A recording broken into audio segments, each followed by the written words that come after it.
Well, I don't think equality is a proper goal of society. I think freedom is. And I think when you talk about the right to health care, you're talking about forcing people to provide it.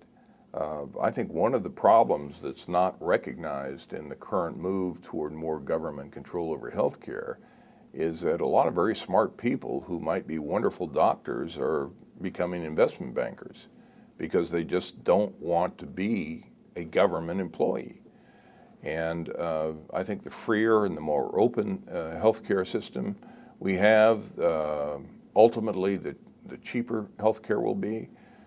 You know, it's interesting that 2 years ago, the Canadian Supreme Court overturned the prohibition of private health insurance in Canada. And the rationale was a case was brought that some guy who had immediate need for hip replacement was told by the National Health Service in Canada that he had to wait 2 years.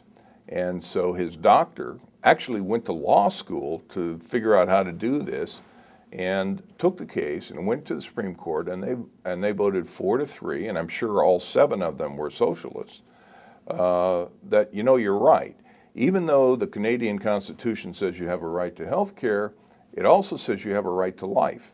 And if you're standing in line for your free health care and die, then your right to life is denied. And that is true in England. The waiting lists are appalling.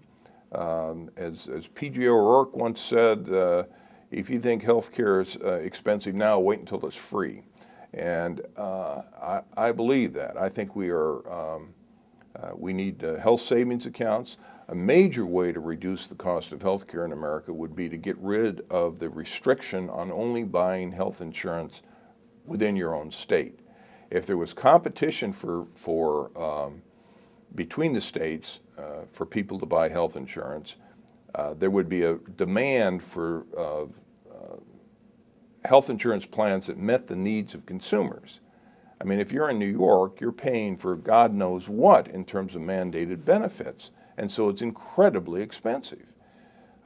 So I think that would be an instant way to do it. But the main problem with the cost of health care in America is third-party payers, whether it's the government or insurance companies.